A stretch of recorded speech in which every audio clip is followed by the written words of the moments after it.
Boa tarde, pessoal. Em primeiro lugar, eu sou da comissão organizadora, então não posso agradecer a meu amigo. Eu quero agradecer a meu grupo de médicos, enfermeiras da UTI, porque o que vou falar sobre monitorização não invasiva, a meus residentes também, é referente a lo que nós estamos fazendo em este momento. É uma experiência, não tenho conflito de interesse com nada, o único conflito de interesse que eu tenho é monitorar o paciente e que ele saia bem. Esse é o meu maior conflito que eu tenho, e isso eu passo para todos os meus médicos e passo para nossos residentes, que isso é. E este estudo começou para saber que, imagina, nós sabemos que os pacientes com patologia neurológica precisam colocar para monitorar uma pressão invasiva, não tem dúvida disso, não temos dúvida. Mas há pacientes que, se você pede para o neurocirurgião que coloque um pino na cabeça, ele manda matar a gente.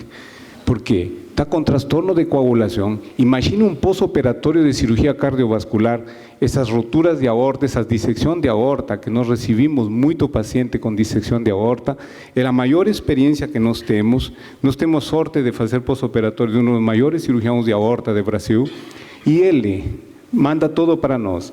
E sempre o cirurgião cardiovascular, ele diz assim: a pressão não pode passar de 100, porque tem medo às suturas. E aí onde começamos, chega esse aparelho para nós e começamos a trabalhar com ele. E nós fiz uma agenda, como nós tem o sensor, a validação desse método, quais são os questionamentos, como é o sensor e os casos que nós temos monitorado. Vamos lá. O crânio, teoricamente, ele não distende, mas podemos ver que ele distende. Se nós partimos do princípio que o aço, em espanhol o acero, não distende, mas ele distende. Com o calor, ele dilata, e com o frio, ele encolhe. E por que o osso não pode acontecer isso? Claro que acontece. E este é um princípio físico realizado por pessoal da Brancaire, e eles me provinciaram esse slide para mostrar. E aqui onde eles começam a parte, esse crânio que você lo vem pulsando, é aqui mostrando ele quando ele insufla o balão e quando ele desinsufla o balão. Então, ele tem alterações. Então, são princípios físicos que partem para nós. Nós médicos não sabemos de princípios físicos, lógico, mas são princípios físicos, e eles elaboraram uns sistemas, uns sensores que fazem o cálculo e veem como são essas variações da pressão intracraniana. E aqui nós vemos, por exemplo, todo mundo sabe, P1 é a sístole, perfeito, P2 é o maré da sístole, e P3 é o fechamento da válvula aórtica, que é a diástole. Mas aqui estamos mostrando, e ela tem relação com o ciclo cardíaco. Isso foi elaborado tudo. E nós sabemos tudo isso. A Mirella acabou de falar que a hipertensão intracraniana, PTO2, eu não acredito que só uma monitorização é suficiente para cuidar de um paciente neurocrítico. Eu considero a monitorização multimodal, desde o monitor de débito cardíaco, desde a PVC, y el examen clínico. Y aquí nos vamos a ver que, por ejemplo, si nos observamos en este slide, vemos que P2 es mayor con P1.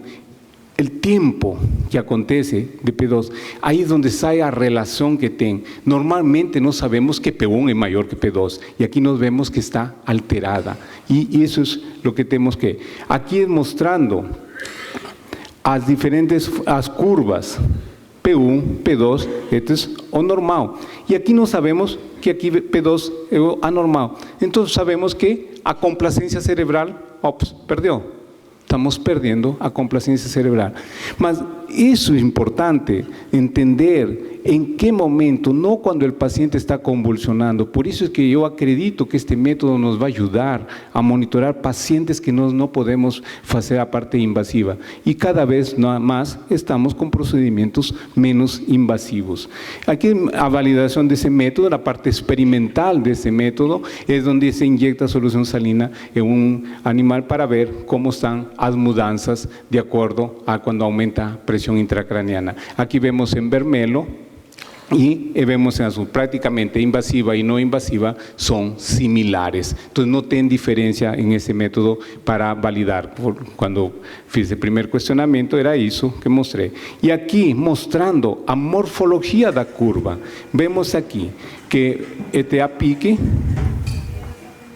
invasiva y aquí vemos a pique no invasiva. A morfología da curva es similar. Entonces, ella nos está mostrando que podemos acreditar en este método. Y aquí mostramos, este es otro trabajo, también un trabajo clínico ya, mostrando P2 en la PA invasiva mayor que P1 y en la no invasiva similar también. Entonces, nos vemos alteraciones. Y aquí vemos a onda de pulso da monitorización. Entonces, vemos cómo se producen esas alteraciones y conseguimos ver alteración da complacencia cerebral en estos pacientes. ¿Qué es lo que precisamos ver? Es detectar en forma precoce, como les dice, por ejemplo, ahora voy a mostrar a parte clínica, para tomar conductas y tratamiento de estos pacientes y evitar. Comenzamos con un sensor. Tengo un sensor que tiene un cabo y va para un monitor. Y este es un sensor que no va a usar cabo, que va a llegar para nos comenzamos nuestro trabajo con esto y nos van a traer el otro sensor para hacer as técnicas. Ese otro sensor que no tem cabo, lo vamos a utilizar en los pacientes que van a operar disección de aorta, que trocan crosa de aorta, que tienen parada circulatoria no intraoperatorio, para ver cómo se comporta a presión intracraniana, porque normalmente con estas cosas que se falaba mucho en los postoperatorios de cirugía cardiovascular, no precisamos esfriar mucho, precisa sí señor. Y el cirujano mudó, él me dice, los pacientes están convulsionando, Salomón. Cuando le mostré eso, voy a esfriar más al paciente. Y comenzó a esfriar y nos vemos a diferentes todos. Entonces vamos a ver aquí nuestros casos. Tengo 82 pacientes envolvidos, patologías de aorta, post-PCR, encefalopatía hepática. Imaginen ustedes un paciente con encefalopatía hepática que está con un INR de 3, 4, fala para el neurocirujano, medir presión intracraniana, él con certeza no va a querer, lógico que no va a querer. Aquí está el número de pacientes que nos tenemos, pasó en el comité de ética de nuestro hospital y estamos intentando que ya sea multicéntrico para que vaya para otros servicios. Y aquí mostrando posparada cardíaca. Ahora interesante, ¿no? La relación P2-P1, 1.2, normal está 0.8. ¿Y qué es lo que aconteció con ese paciente? Ese paciente era una cirugía limpa. El cirujano, porque muchos cirujanos dicen, no, el paciente no precisa ir para UTI, fue para el cuarto. Él tuvo una parada y llegó. Cuando él llega, yo coloco el monitor de presión no invasiva. Era pai de un médico, todos apavorados. Ahí el cirujano estaba más apavorado que la familia del paciente. Ahí coloco el monitor, yo veo esa morfología y inicio todas las medidas de protección cerebral. ¿Cuáles son las medidas? No sabemos, de cúbito a 30 grados, estabilizarlo hemodinámicamente, meloré presión arterial, le veo una presión arterial sistólica para 140. Cuidado cuando falamos de presión arterial media. ¿Por qué?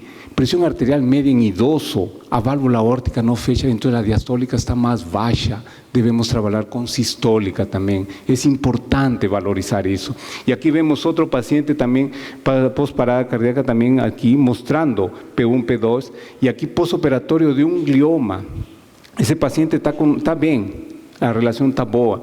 Y aquí un ABC hemorrágico, mostrando a relación mayor de P2, P1, 3, entonces no tenemos alteraciones de P2, a morfología da curva es la que altera, y aquí un trauma de cráneo. Esto es reciente, esto fue reciente, es un colega noso que tuvo un TCE grave, en escena do trauma, Glasgow de 4, o como él estaba, y correlacionamos con la pique invasiva, realmente a morfología era igual, o sea, tía alteración da P2, tía alteración da complacencia cerebral. Y eso lo que nos llevó a hacer todas las medidas. Y aquí mostrando un paciente de un aneurisma de carótida interna, también mostrando una relación mayor. Aquí nos vemos a correlación de P2. Esto quiere decir que la morfología de la curva está alterada. Este caso fue interesante porque cuando me llamaron para avaliar, observen que SOTEN, P1 y P2 está muy baja. ¿Por qué? Él reimplantó el tronco brachiocefálico y reimplantó a carótida izquierda. Cuando hicimos el DOP, a carótida izquierda tenía un flujo menor. ¿Qué es lo que yo hice? Aumenté a presión sistólica del paciente. Fiz medidas para protección cerebral. Todo eso en ese paciente comencé y él melhora y el paciente sabe bien. Esas cosas son interesantes. Este es un tumor, una paciente que estaba posoperatorio y a 6 da manhã ela rebajó. Aí eu estava com el aparelhinho aí na UTI, coloquei e vi a morfología y comuniqué inmediatamente para el cirujano. Ahí él veo corriendo para verlo. Comencé a utilizar las medidas para control de hipertensión intracraniana. 3 días después la paciente fue estubada y a morfología mudó. Entonces, son alteraciones que você precisa ter para cuidar de estos pacientes y hacer. Hoy me preguntaron sobre el drenaje lumbar. Nós temos mucha experiencia en esos aneurismas tóraco-abdominales que llegan con medida de presión licórica lumbar para evitar paraplegia. Y nos comparamos a medida da pique, o sea, lumbar, colocamos el monitor de no invasivo y vemos esa alteración de P2 con P1. Utilicé las mismas medidas para control. Y ahora el cirujano me dice así, Salomón, ¿cómo está la curva? Ya pregunta, ¿cómo está la curva? ¿Por qué? Él está preocupado porque la mayoría de estos pacientes muchas veces no acordan directo. Y ahí está donde nos comenzamos. Una hemorragia subaracnoide, nos vemos cómo está, ¿no? A relación de P2 con P1, 1.10, 1.29, ela debe ser hasta 0.8. Y una encefalopatía hepática, imagina hacer un paciente con una encefalopatía hepática, esa es una paciente que estaba esperando un trasplante y ella estaba con P2 mayor que P1. Si yo falo para monitorarnos, nos hicimos todas las medidas para encefalopatía hepática y ahí de esa manera nos controlamos la hipertensión intracraniana de esta paciente. Aquí, este es otro reciente también, una disección de aorta, También, ¿qué dice el cirujano, como les dije anteriormente? Quiero una presión sistólica de 100 porque si no va a sangrar. Hay un monstruo para él que la curva está alterada y la perfusión cerebral está alterada. Subo a presión para 120 y vamos observando el comportamiento de la curva, 120, 130. Y muchos de esos pacientes acaban. ¿Y cómo comenzó ese entusiasmo? Comenzó cuando nos comentábamos, llegó el monitor, un paciente convulsionó y no quería que pasara de 100 porque tenía una circulación extracorpórea muy longa, presión sistólica de 100. El paciente convulsiona, boto el monitor, estaba con pérdida de complacencia cerebral. Y este es el caso que estoy falando para vocês. Es un paciente joven, 40 años, él ha sido operado a 9 años atrás por una troca de aorta ascendente y de válvula aórtica. Él tiene una endocarditis y ven para operar. Él troca toda aorta ascendente, troca crosa y reemplaza los vasos. Él está bien, en la UTI está estable, manteniendo 100, 120 de sistólica, ¿no? Inmediatamente él tiene crisis convulsiva. Ahí faço a monitorización y estos son los comportamientos de la curva y después cuando nos vemos cómo muda a morfología de la curva de este paciente. Ese paciente acordó 3 días después y fue embora para casa. Él es un paciente del Nordeste y gracias a él yo recibo una picaña de carne de sol siempre. Es muy boa. ¿Qué es lo que yo fiz? ¿Qué es lo que yo fiz ahí? Eso que está aquí, yo acho, eso es fundamental. A monitorización es fundamental. No só un dado, es el conjunto de dados. Trabajar con mi respirador, ver mi PCO2, cómo está 35-40, evitar hiperoxia, trabajar con mi presión arterial media necesaria, no correr atrás de un número, sino ver a presión que yo preciso para perfundir ese cerebro, para no hacer estragos para otro. Y cada vez más nos debemos trabajar eso. Y lo que yo fiz fue medidas gerais para todos esos pacientes. decúbito 30 grados, bien sedado, no deixá-lo convulsionar, controle glicêmico, não deixá-lo fazer fiebre, manter uma pressão adequada, foi o único que nós fizemos com esses pacientes.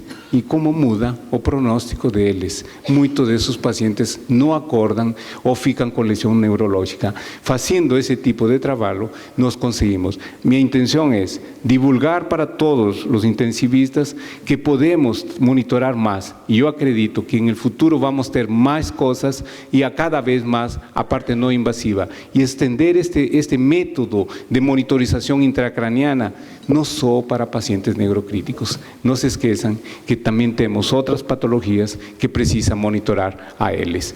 Então, essa é a ideia para vocês, e esse é um trabalho que lo estamos preparando para mandá-lo para uma revista fora de cirurgia cardiovascular, porque é uma coisa que nós acreditamos e começaram a mudar os paradigmas de tratamentos de cirurgias cardiovasculares e os tratamentos para encefalopatias hepáticas também. Temos um espaço muito grande e o paciente neurocrítico também se vai beneficiar, porque muitas vezes não podemos monitorar de forma invasiva, mas podemos já ir vendo como está essa pressão e essa complacência cerebral destes pacientes. Obrigado.